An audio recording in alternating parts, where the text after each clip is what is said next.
Bismillahirrahmanirrahim. Assalamualaikum warahmatullahi wabarakatuh. Hai, apa kabar semua calon guru milenial, khususnya Prodi PAI semester 3G dan Prodi PGMI semester 3A dan 3D. Semoga semuanya dalam keadaan yang sehat dan bahagia ya. Perkenalkan, nama saya Dian Jelita. Di sini saya sebagai dosen Fakultas Tarbiyah dan Tadris di IAIN Bengkulu. Hari ini saya akan mencoba membimbing adik-adik mahasiswa semua dalam mata kuliah perkembangan peserta didik. Yang sama-sama kita ketahui bahwa mata kuliah ini bertujuan untuk adik-adik mahasiswa semua sebagai calon guru dapat memahami bagaimana karakter siswa Anda sebelum Anda dapat mengajarkan ilmu yang Anda miliki. Oke, minggu lalu kita telah membahas materi tentang tugas-tugas perkembangan peserta didik dari anak-anak, remaja, hingga dewasa. Sedangkan untuk pertemuan kita kali ini tidak kalah pentingnya dengan pertemuan kita minggu lalu, bahwa materi kita hari ini adalah tentang karakteristik individu sebagai peserta didik. Untuk materi kita hari ini, ada beberapa poin yang akan saya jelaskan untuk Anda dapat memahami karakteristik individu sebagai peserta didik, yaitu yang pertama, pengertian individu sebagai peserta didik. Yang kedua, bagaimana karakteristik individu sebagai peserta didik. Dan poin yang ketiga, apa saja perbedaan karakteristik individu. Baiklah, kita langsung saja ke poin yang pertama. Pengertian individu sebagai peserta didik. Individu berasal dari kata indivera, yaitu suatu kesatuan organisme yang tidak dapat dibagi lagi. Setiap individu jelas memiliki ciri, sifat, atau karakteristik tersendiri. Hal inilah yang membedakan bagaimana perilaku peserta didik yang satu dengan yang lainnya. Sebagai seorang guru, memahami karakter individu peserta didik akan sangat membantu untuk berjalannya proses pembelajaran. Karena jika guru telah memahami berbagai karakter siswanya, maka ia akan mudah untuk menentukan cara mengajar, metodenya bagaimana, medianya apa, yang cocok untuk dilakukan kepada siswa tersebut. Dan tentu saja, hal ini akan berdampak pada hasil belajar siswa. Untuk poin yang kedua, yaitu bagaimana karakteristik individu sebagai peserta didik terbentuk.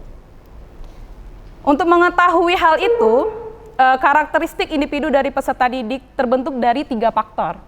Faktor yang pertama ada faktor biologis, faktor yang kedua ada faktor psikologis, dan faktor yang ketiga ada faktor sosial.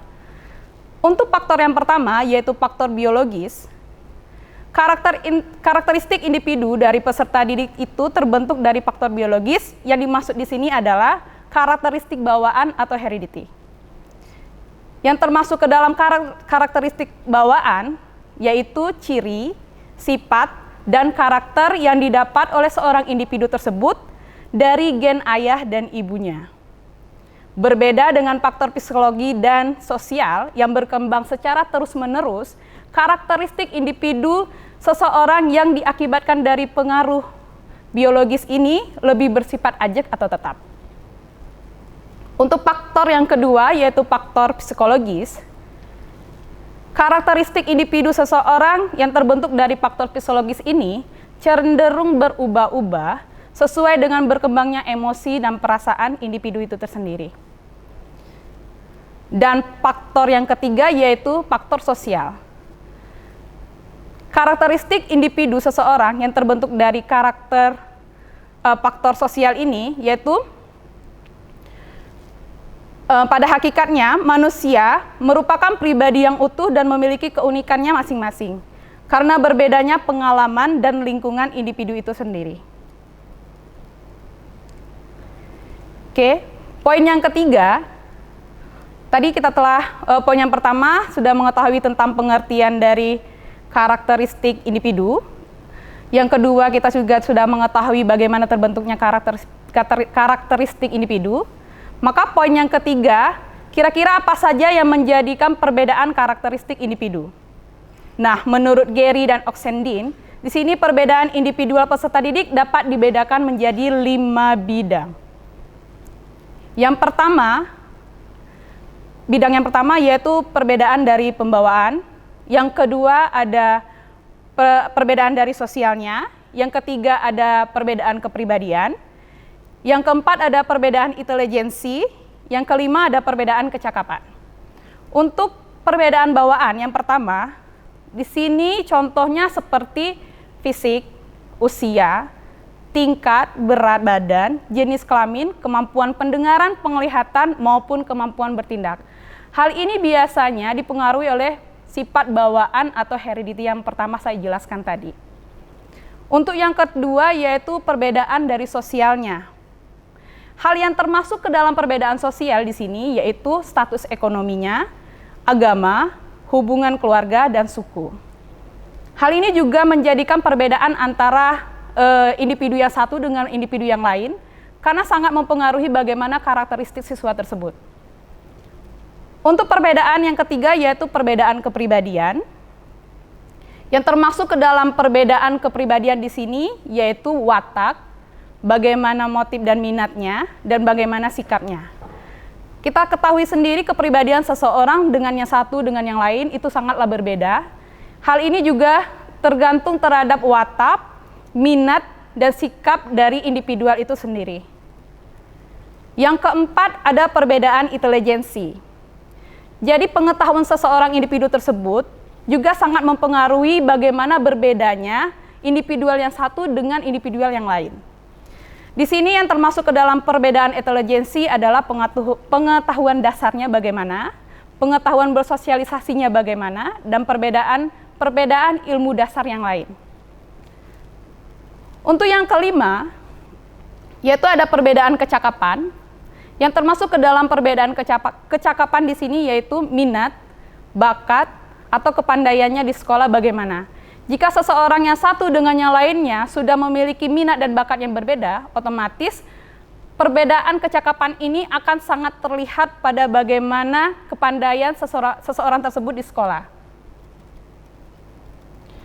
Nah, bagaimana kepada calon guru?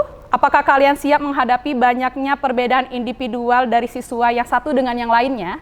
Saya rasa jika Anda mempelajari bagaimana karakteristik individual ini secara baik, maka kalian akan sangat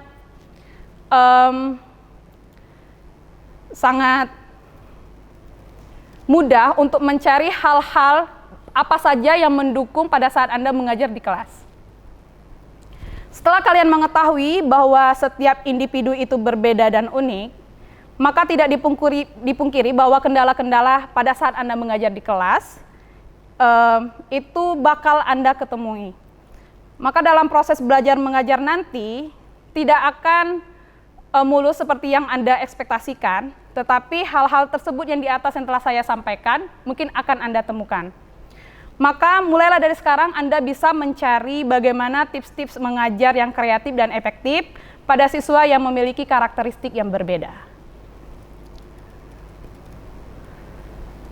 Untuk selanjutnya, minggu depan kita mungkin akan membahas tentang karakteristik tersebut lebih spesifik dari anak-anak, remaja maupun dewasa. Untuk hari ini mungkin